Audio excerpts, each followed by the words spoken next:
So I get my Oscar moment here and get to thank a few people. First of all, I want to thank the College Scholar Program as well as the Kansas Studies Institute for sponsoring this series of talks. I want to thank the sabbatical opportunity that was given to me by Johnson County Community College, which afforded the opportunity for this research, as well as the Western Historical Quarterly, which published in its fall issue an earlier version of the presentation that you're going to hear today. I want to thank my students who are here today, and especially I want to thank Riz Prina, who was a student of mine in 2003, 15 years ago, and made the drive over here from Lawrence today. And I want to give a shout out of thanks to Jay Antle. Years ago, he and I were on a trip back from Oklahoma City, I believe, when we stopped in southeast Kansas, and that kind of whetted my interest in the topic that you're going to hear about. So I'm going to start with one of my favorite people, and an odd question: is Kansas liberal or conservative?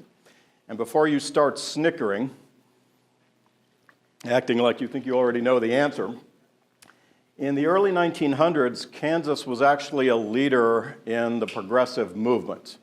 I've listed there a few of the accomplishments that Kansas was capable of back in its progressive period: full female suffrage, employer liability laws, workmen's compensation, abolished capital punishment in the early 1900s, regulation of lobbyists, sanitation of public water, and lots of other accomplishments. William Allen White, who was the editor of the Emporia Gazette, a moderate Republican and a well-known national progressive, once made the statement, "When anything happens, it happens in Kansas first." And I've always found that analogy very useful, because I really do think, as a historian and a native Kansan, that we short-sight ourselves, that in fact a lot of the developments that happen in this state are a microcosm for things that are happening nationally. So the question of are we liberal or conservative, we were liberal certainly once, but if you're familiar with this guy, Thomas Frank, who wrote in 2004 a book called What's the Matter with Kansas, Frank noticed something very different a century after William Allen White. And by the way, the title of his book, How Conservatives Won the Heart of America, is actually a ripoff of an 1896 essay that White used when he was denouncing the populist movement.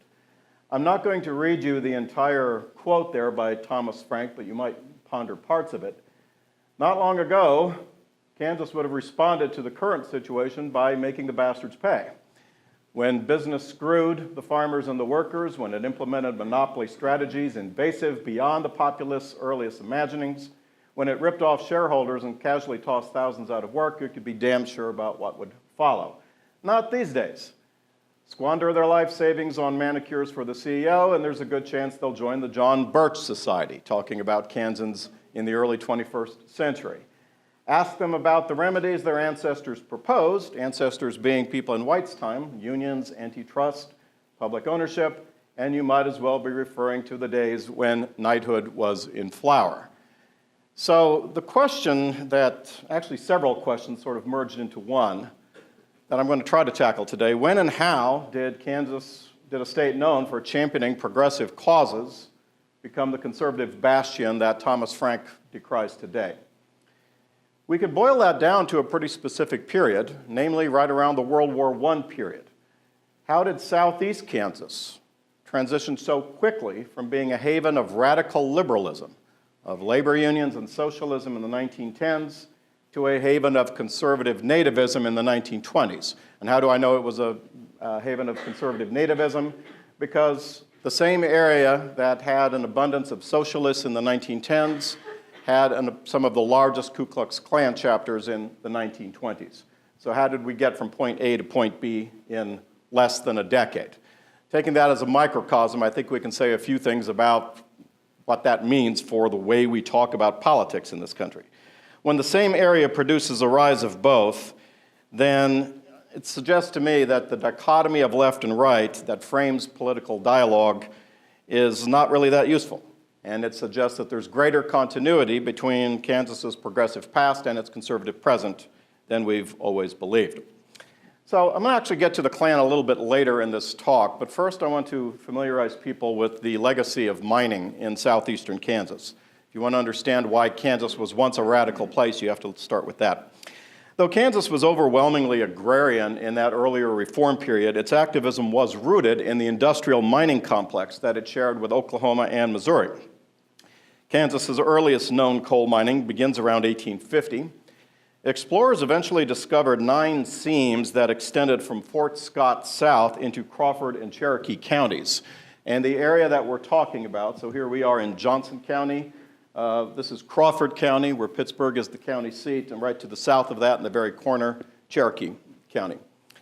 One early study shows high levels of extraction and employment. Almost 3 million tons of coal produced in Crawford County in 1910, nearly 5 million in 1915. Cherokee County to the south produced almost 1.5 million and 1.7 million, respectively, in those years. And notice the number of miners in Pittsburgh alone during this time, growing from 1,447 in 1890 to more than 7,000 by 1910 and more than 9,000 by 1915. Cherokee County trailed its northern neighbor in coal, but it did have a significant place in the lead and zinc bonanza of the Tri-State Mining District, which is named this way for its proximity to Missouri and Oklahoma. Now, you might ask why. What's happening with the popularity of mining at this time? The cost of the success in these areas you can find on European battlefields. This is the time of World War I. So lead, of course, was the chief mineral for rifle and machine gun bullets. Zinc was used in copper alloys to manufacture millions of brass shell casings. So if we remember that artillery accounted for most of the military deaths in the Great War's early stage, then this explains why zinc rose in price from $40 a ton to $135 a ton. Basically, World War I made the cost of these minerals very, very high, and it stimulates mining investments. So overall, World War I helped to boost Kansas's mines to their place as a producer of 1/3 of the United States coal from 1880 to 1917, and 1/10 of its lead and zinc until 1945. We don't usually think of Kansas as a mining state, but at that point we certainly were. So who's doing the work? Some African Americans did migrate to southeast Kansas and took mining jobs, but by 1900 they were only about 12.5% of the coal-producing force. Mostly these coal towns became international mosaics. So the community of Frontenac in 1915 included the following ethnic groups: Germans, Russians, Irish, English Welsh, Scandinavians, Scots, French, Italians, Canadians, and Mexicans. On a Saturday night in the year 1934, an English teacher at Pittsburgh State University recorded 38 different languages that were heard on the streets of Pittsburgh, Kansas. Governor Walter Stubbs, who was a Quaker, he tried in vain to enforce prohibition laws in Kansas, especially in Crawford County, where so much of the population was Catholic, once proclaimed that I might as well be governor of the Balkans. And even though he meant that as a pejorative, the name kind of stuck, and by the war years, the coal camps became collectively known as the Little Balkans. Dozens of towns in eastern Crawford and northern Cherokee counties, with churches, schools, union halls, and company-owned shotgun houses located right near the open mining shafts. The immigrant families in these communities tended to cluster together and resist assimilation as long as they could, refusing to learn English. And maybe they did this in protest of their terrible work environment. The State Commission of Labor and Industry recorded 54 fatalities in 1916 alone. 20 of those were killed in one explosion, the rest by falling rock and mine collapses. So it's in this environment that radicalism thrives, and that found its voice in socialism, which eventually controlled most county and city offices in coal-producing areas. The town of Girard became an intellectual mecca for the movement, mostly because of Julius Augustus Wayland's weekly newspaper, The Appeal to Reason. By 1913, the Appeal employed more than 130 residents of Girard to serve a subscribing audience of 750,000. This made it the second largest socialist publishing house in the country. After Wayland's death, the Appeal passed through several owners until it was acquired by Emmanuel and Marset Haldeman Julius, and that's the couple you see there on the bottom left. Emmanuel was the son of Jewish immigrants from Philadelphia. He began his journalistic career with socialist newspapers like New York's Call and Milwaukee's Leader. After he moved to Kansas, he married Anna Marcette, who was the niece of reformer Jane Addams. So some of my students might recognize that name.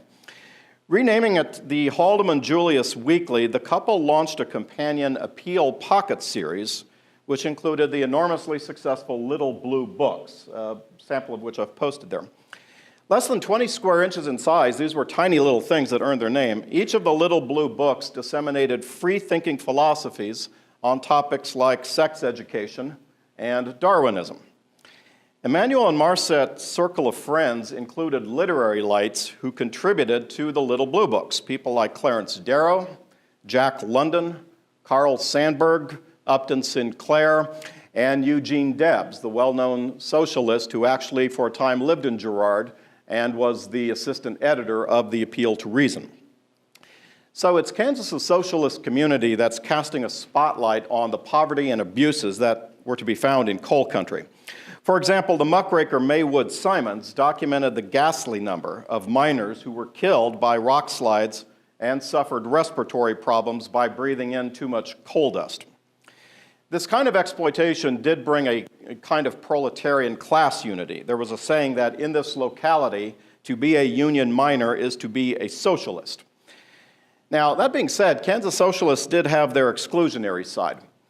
Father Joseph Pompanay was a local Pittsburgh Catholic priest who incurred their wrath by publicly describing socialism as atheistic. This prompted a polemical report in 1913 by Jesse O. Judd, who described Father Pompanay's activism as a subterfuge for the real agenda of undermining public schools and subordinating workers. This tract was titled, "Why I Am Not a Roman Catholic," and it condemned Father Pompanay and all Catholic priests as, quote, "the greatest scab herders and exploiters of labor on this continent." If you understand the fact that socialism and Catholicism were not good friends, then you have an advantage in understanding why the Klan had a later advantage in coal country. So hatred of corporate greed was pretty rampant at this time, and you see this in a few ways. In 1916, socialists ran a candidate for governor of Kansas that drew more than 20,000 votes. But overall, World War I made these kinds of successes pretty short-lived. Mining workers suffered a lot of setbacks by 1920. This came in the form of declining prices, displacement by machines, and most significantly, lowered support for perceived radical causes. Labor organizers and people of German descent faced discrimination and even violence the longer that the war continued. The state government and the federal government got into this as well. The Appeal to Reason and another weekly paper, the Workers' Chronicle, both had their anti-war and anti-draft issues barred from delivery by the U.S. Postal Service, being claimed as treasonous outlets. During this time, leadership of organized labor in the Little Balkans centered on the guy you see up there on the left, Alexander Howitt.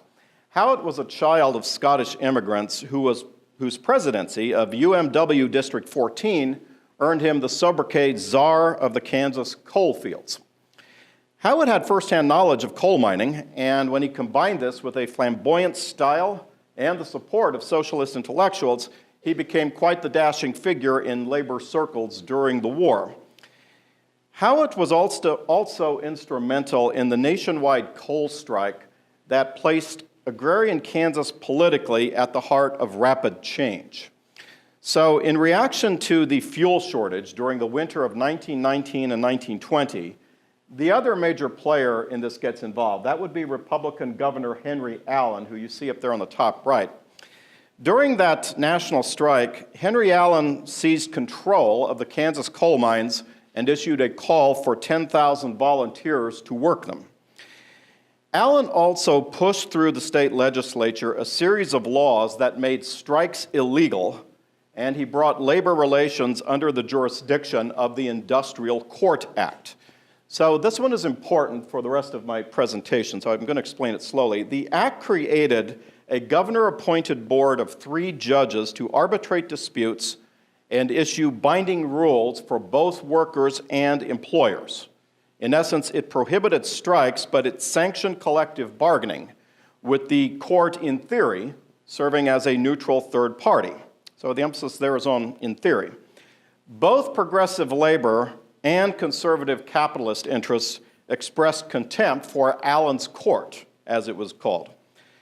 John S. Dean, who was the attorney representing the Kansas Employers Association, and later a legal spokesman for the Ku Klux Klan, I'll talk more about him later, John S. Dean and his employers opposed the bill on grounds that it granted government excessive power of regulation.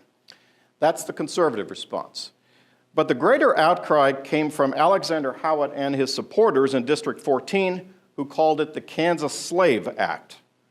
In September 1921, Howitt ordered a work stoppage that led to his conviction and imprisonment for violating the strike injunction. In protest, more than 8,000 miners laid down their tools, and by winter, they brought Kansas coal production to a standstill. Governor Allen correctly surmised that frequent strikes and the debate over his proposed industrial court divided coal country along multiple fractures. One miner with 30 years of experience wrote to declare, "We are fast becoming slaves to Alexander Howitt and his gang, and your industrial bill won't hurt no honest coal miner."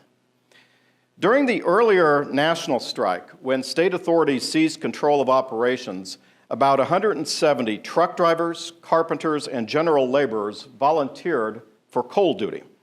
This group was distinctive for two things. One, its lack of mining experience, and two, its rather negligible representation of immigrants.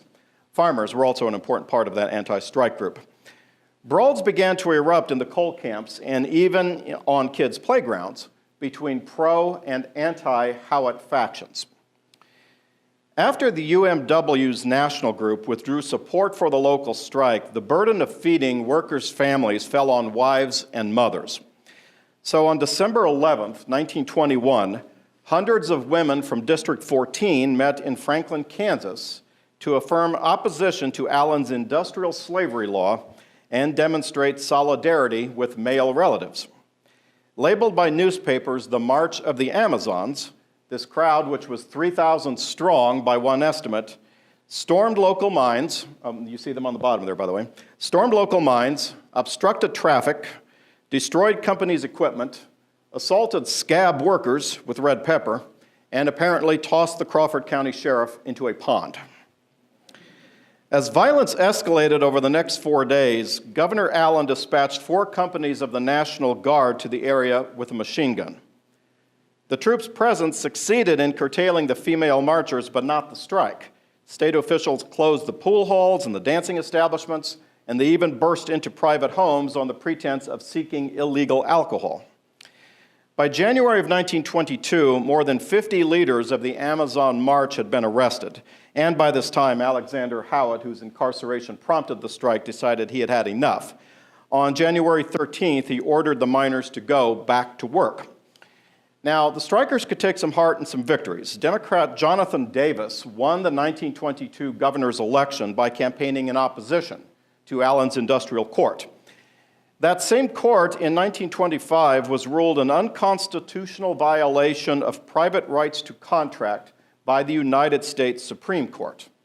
So that's a victory, but for many people, the strike called into question the consequences of immigration, suffrage, and radical reform that Kansas's coal country just seemed to embody. So it's little wonder that the Klan's message of Protestant redemption found a receptive audience even among those who previously counted the strikers as allies.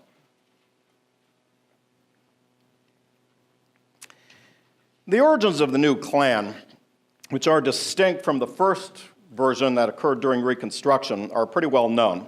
It was founded in 1915 in Atlanta, Georgia, and over the next decade it grew to more than 4 million male and female members. We forget there was a WKKK in the 20s as well.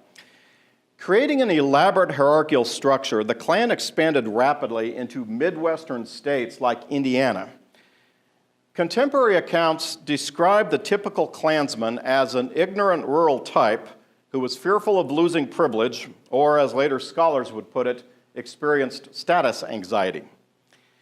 Revisionist historians have rejected this stereotype, pointing out that the Klan's success transcended an assumed rural-urban dichotomy and attracted recruits in communities that were experiencing prosperity as well as decline. Indeed, the KKK served different needs in different places by addressing mainstream fears about local others. For example, in Salt Lake City, the Klan chapter there was mostly comprised of non-Mormons who were trying to overthrow Mormon businessmen who controlled the local shops.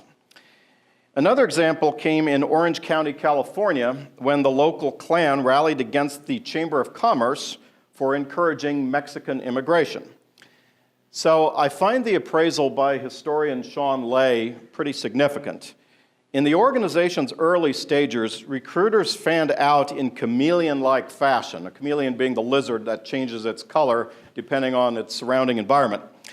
They did this to tailor their sales pitches to fit varying contexts, and as a result, they succeeded in answering so many social and political concerns that words like populist and reformer are not altogether inaccurate.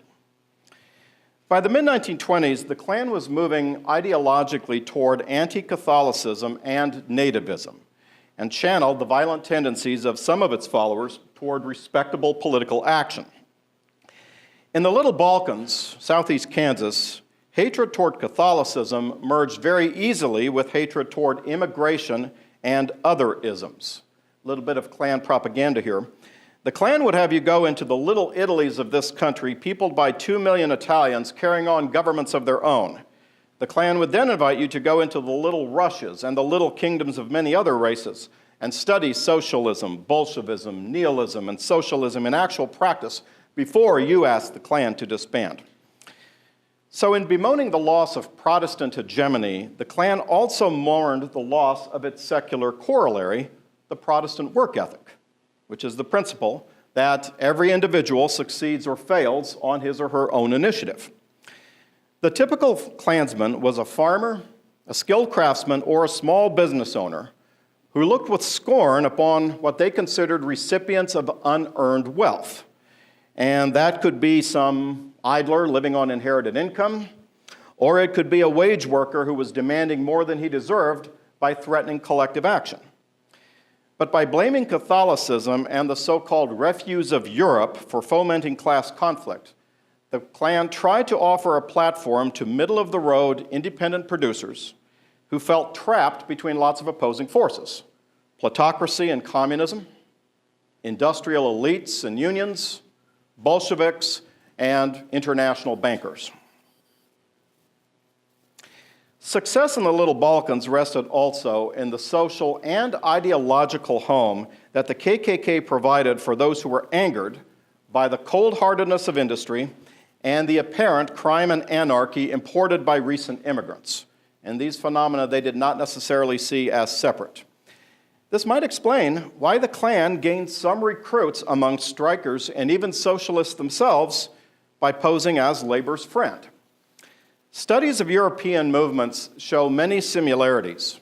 Nazism, fascism, and Klanism all emerged from World War I during a time of vicious capital-labor disputes.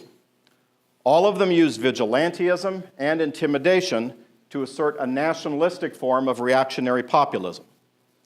Through the 1920s, the Klan expressed appreciation for socialist-turned-dictators, especially Mexico's Elias Calles and Italy's Benito Mussolini, both of whom defied Catholic authorities and provided state-based alternatives to corporate capitalism and Russian-style communism. Unlike its European counterparts, though, the Klan was not successful at obtaining long-term support from established elites and mostly rejected class-based language, instead expressing its hostility in racism and xenophobia.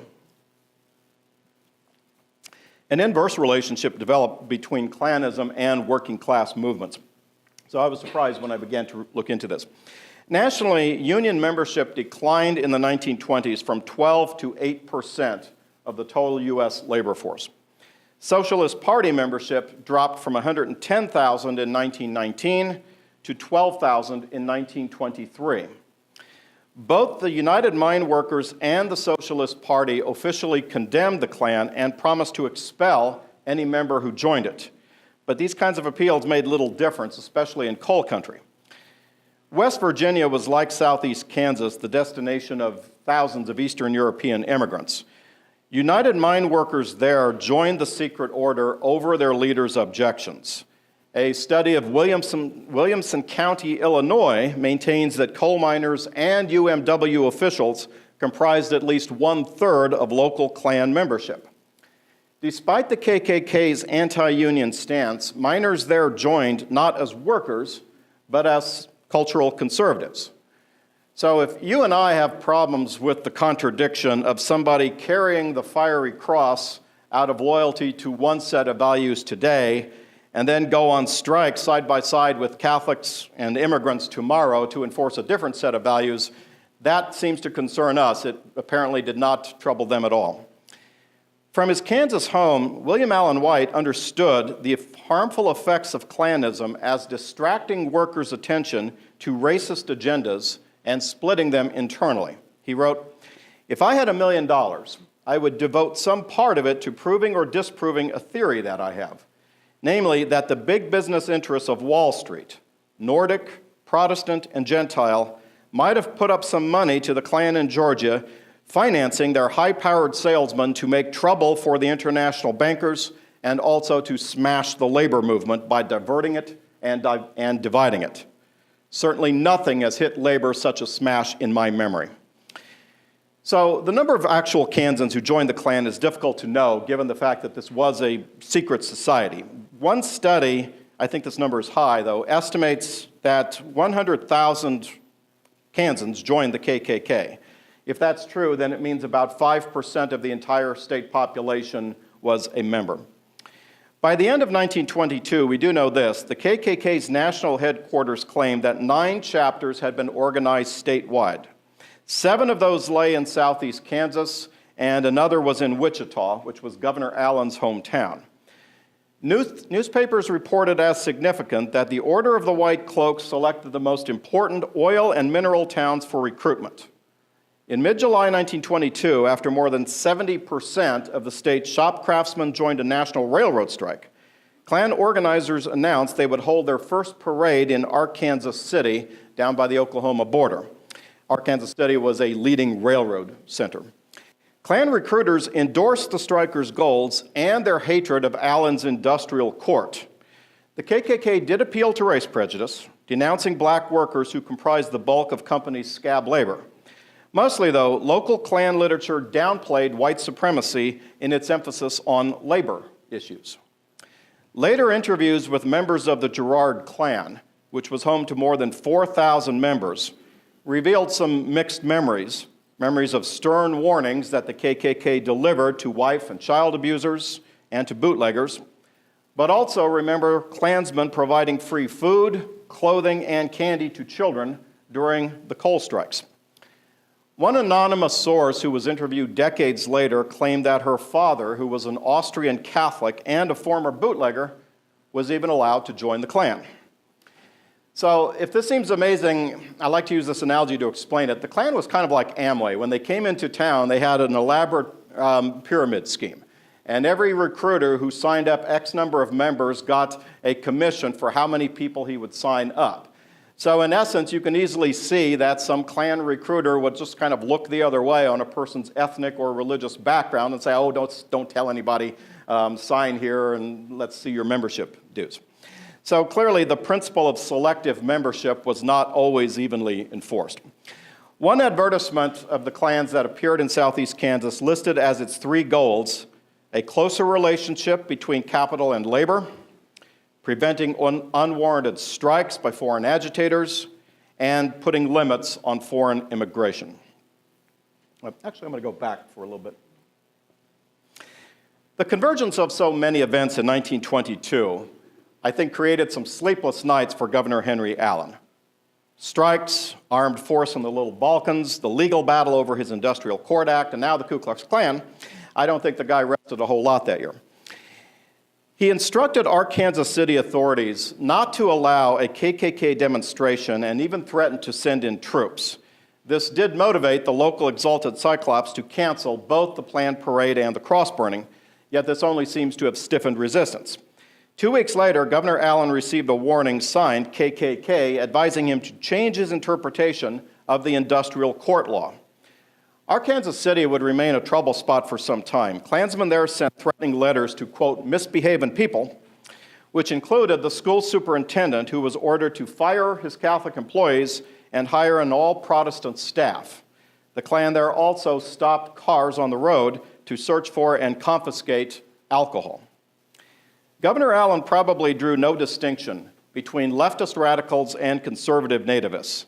And indeed, as the turmoil caused by both of them seemed to coalesce, unions and Klansmen became different faces of the same enemy, which he intended to fight in the same manner.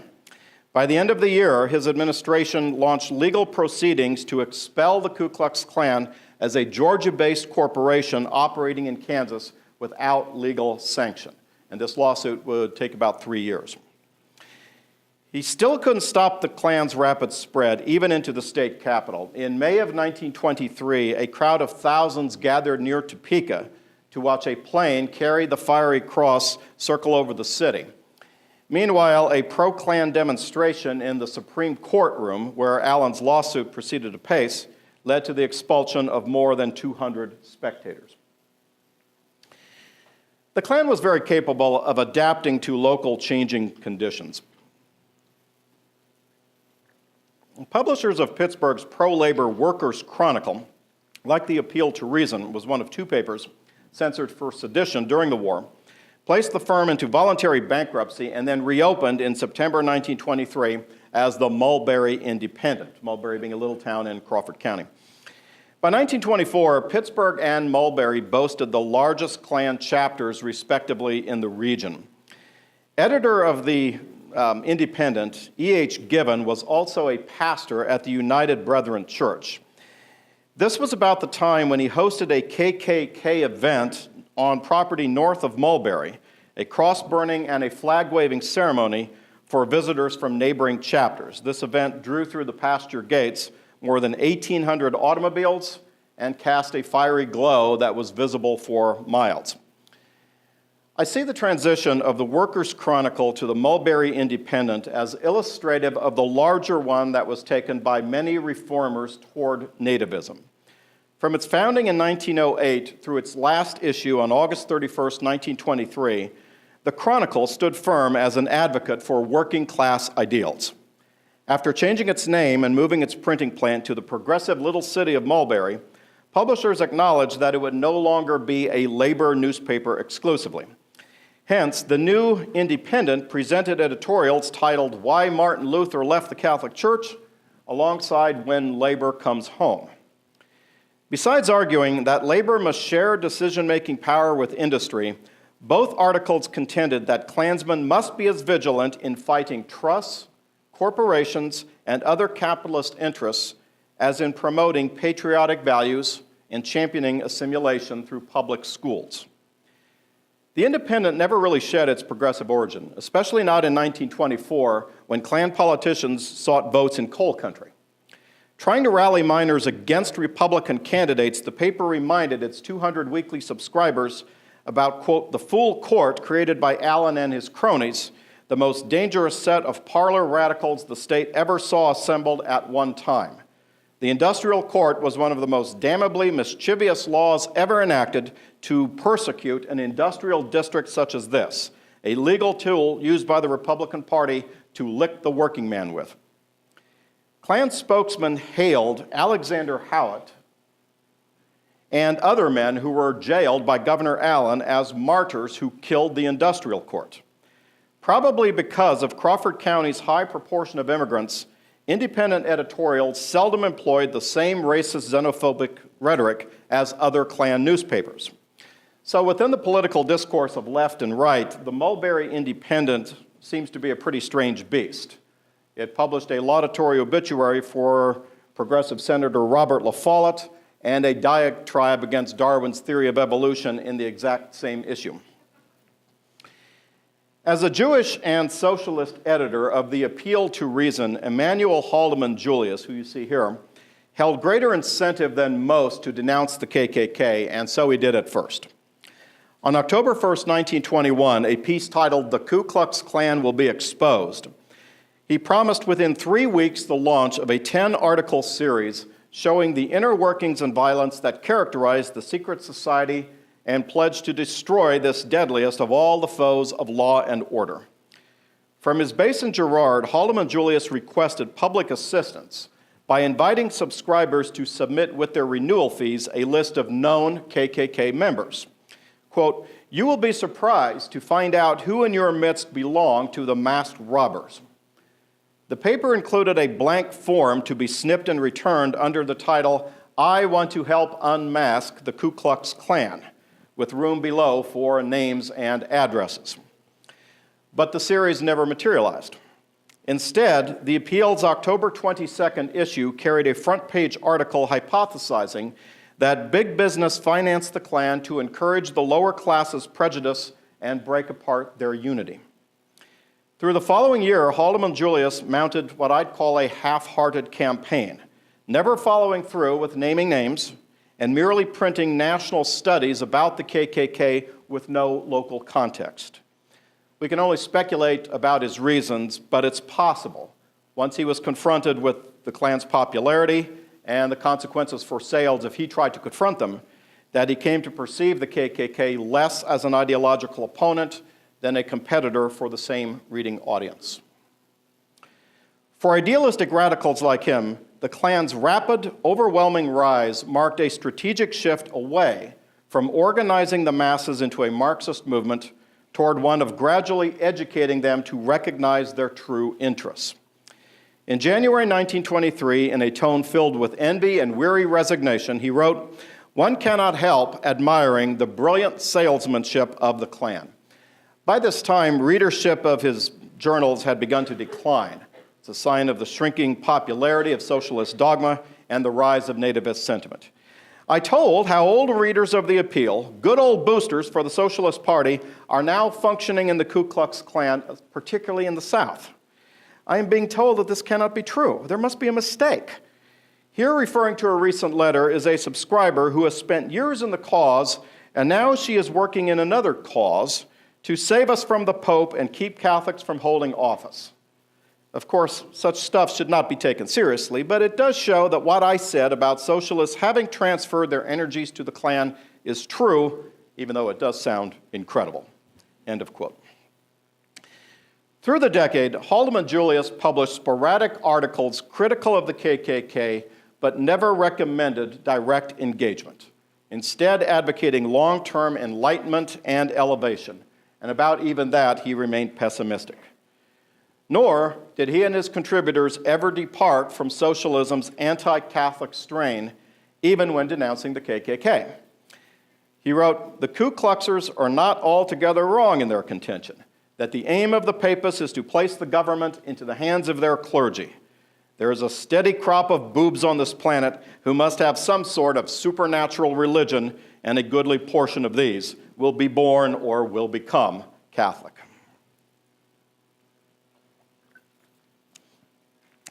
The Klan's power continued to escalate, albeit temporarily. Despite Allen's departure from office in early 1923, the ouster suit he initiated continued through the courts for 2 more years.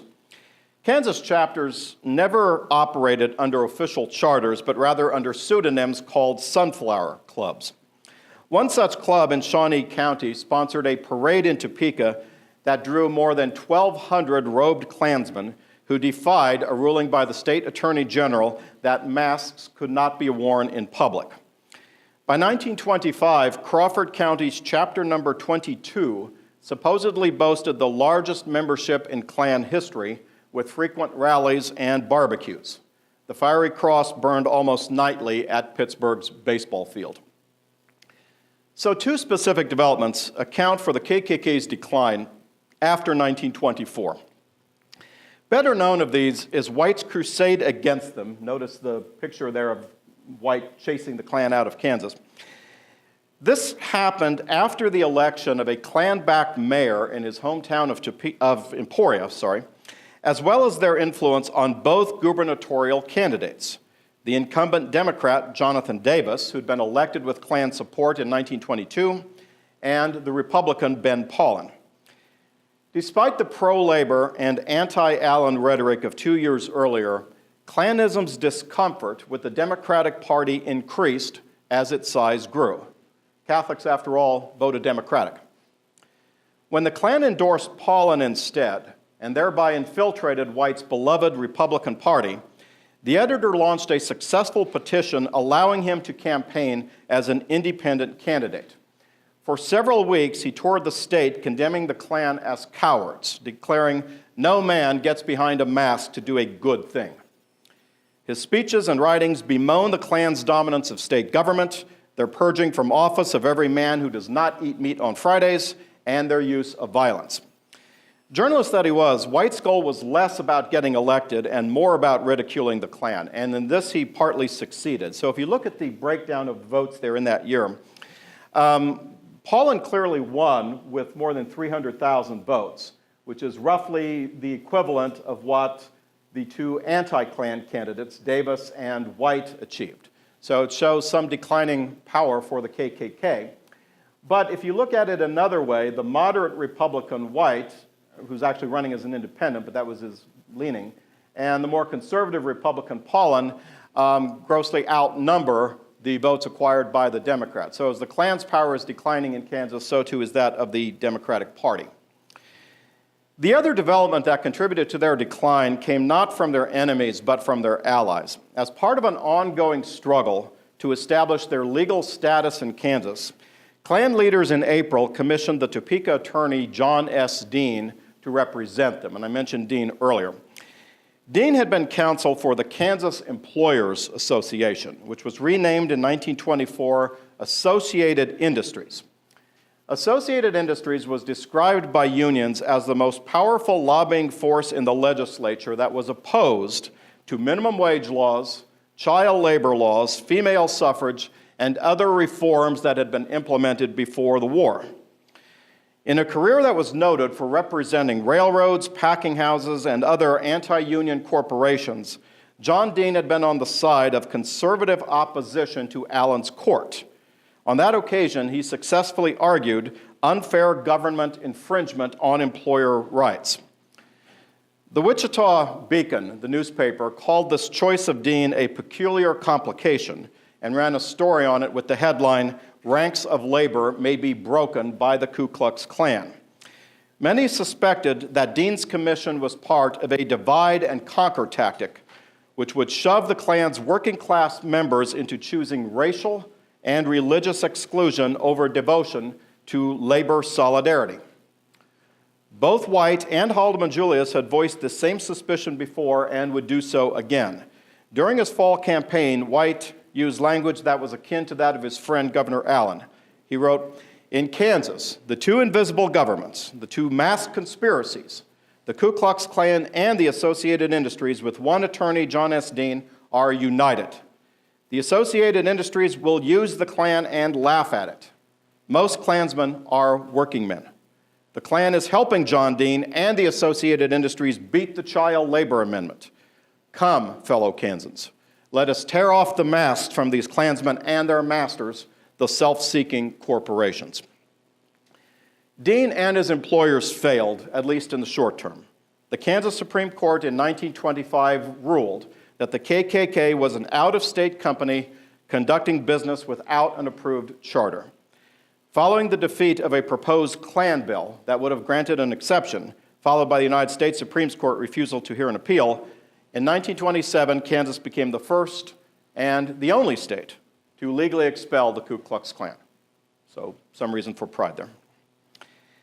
This, of course, did not prevent them from operating in some other manner, but the damage was done. Having begun in opposition to capitalist interests, the recent swing toward control by conservative Republicans and anti-union lobbyists showed just how far the Klan had evolved in its short existence. Labor advocates who initially welcomed the Klan, certainly no friends to White, echoed the editor's bewilderment at Klansmen supporting the same party that had imposed on the Little Balkans the industrial court and brought soldiers and the enforced working of workmen under rifles and machine guns. Republican victory brought an opportunity for musing to the Mulberry Independent. I never could understand why the Ku Klux Klan, which is distinctly a commoners' organization, wanted to play with that crowd of Republicans. I'm afraid most of them will rue the alignment. I have never seen oil and water mix yet. The system is the same everywhere. It is just as keen and grasping in Kansas as it is in Wall Street, only not so big. And we put the friends to the system in power this year so it will win more privilege and plunder. When will the people learn wisdom? The Burning Cross in Kansas was extinguished almost as quickly as it began, and this mirrored larger trends. National limits on immigration put the nativists' deepest fears to rest, while scandals, internal bickering, and the tendency by leaders to expect unquestioned loyalty sapped a lot of the initial enthusiasm that the KKK generated. Many Klansmen who otherwise shared the organization's worldview regarded the wearing of masks as undemocratic and hypocritical. Our best evidence concludes that by 1925, the KKK had vanished in the state. Following its disbandment in that year, the Wichita chapter turned over its remaining funds to a local hospital. There is also evidence of a resurgence of the Klan in Kansas during the civil rights period post-World War II. So, what did we learn? We might learn a more thorough understanding about the new Klan's rise and fall if we appreciate it not as the first stage of a conservative period, but as the concluding stage of a progressive one. At least in its incarnation in the coalfields, the Klan presented itself in the language of populist reform, offering working-class miners an alternative discourse to that of strikes and radicalism. Despite its anti-union rhetoric, it is more accurate to say the Klan competed with leftist movements for the same constituency rather than oppose them outright. Despite inevitable empathies born of mutual toil and the shared dangers of dust and collapsing mines, native-born white Protestants could not quite envision the dark-skinned, the Catholic, the immigrant, who worked alongside them as long-term friends and allies. The fact that workers so quickly transferred their loyalties from unions to the Klan suggests that the ideological roots of what we call liberal and conservative were never planted very deep. In another sense, however, the Ku Klux Klan in Kansas failed as an organization because it succeeded so thoroughly as a movement. It promised an end to disruptive strikes and foreign agitation, an end to Catholic challenges to Protestant hegemony, a more sedate labor force at peace with capital. All of those things prevailed by 1925. So with those goals accomplished, why have meetings? Why have an organization? Why pay membership dues? During a time of intense class polarization, the Klan temporarily thrived as the voice of the socially conservative and economically moderate. If you want to put it another way, the Klan played a brief, crucial role in diffusing radical politics and pulling Kansans away from the progressive spirit that had defined them for a generation. I'm going to give the last word here to William Allen White, who was writing about the end of his state's reform era. The great guns of the Western Front smashed so much more than the little French towns and the flesh and blood of the soldiers. We should not be angry if the child minds about us show a strange perversity and a wicked bigotry which is bound to pass as humanity readjusts itself. What a sordid decade is passing. It will be known in America 50 years hence as the time of terrible reaction. Okay, I lied. White doesn't get the last word. I do. Despite his prescient observation, White need not have looked so far away for explanation. The horror of European trenches and the guns of Europe certainly reverberated through our small towns and wheat fields. But the end of Kansas's reform period sprang from holes in the earth a lot closer to home than he was willing to admit. Thank you.